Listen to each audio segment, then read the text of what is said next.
ce déplacement devait être placé sous le signe du travail et de la concertation, autour de la thématique de la ville. À Grenoble, Jean Castex a surtout été chahuté par une dizaine de manifestants anti-vax, au cri de « Castex en prison, assassin, honte de la France ».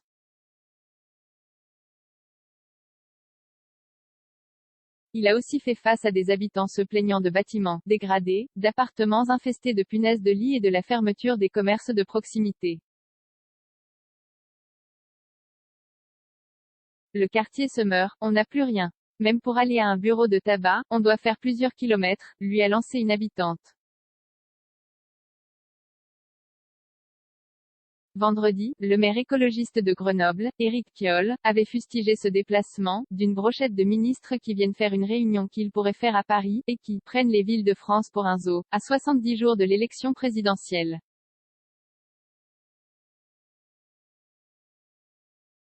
De fait, Jean Castex était accompagné de plusieurs ministres, Olivier Véran, Emmanuel Vargon, Nadia Haye et Nathalie Elima, pour ce comité interministériel.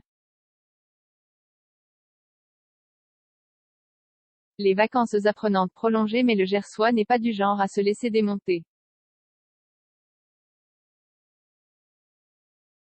Interpellé par un homme à propos des difficultés d'insertion professionnelle, le Premier ministre a insisté sur l'éducation et la formation.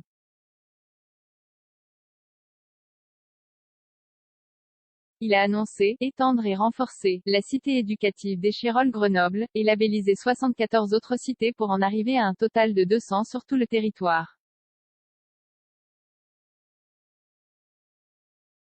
Les bataillons de la prévention, qui regroupent des éducateurs et des médiateurs dans les quartiers prioritaires, voient leurs moyens pérennisés pour une année supplémentaire, jusqu'au 31 décembre 2023.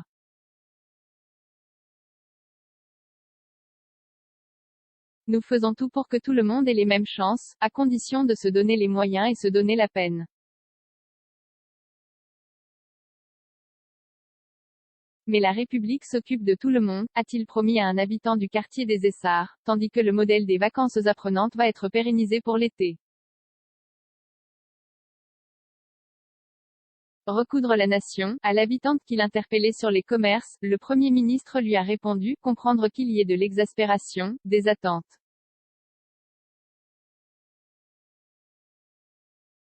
Je suis là pour constater, pour écouter, mais aussi pour dire qu'on va de l'avant.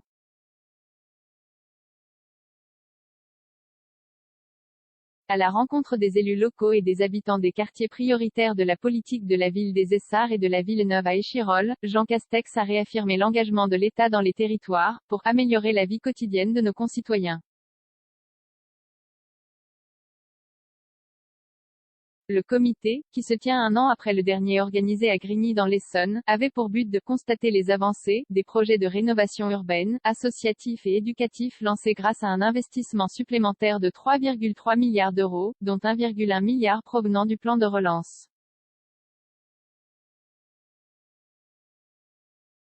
Pour le Premier ministre, c'était aussi l'occasion d'affirmer une volonté, recoudre la nation.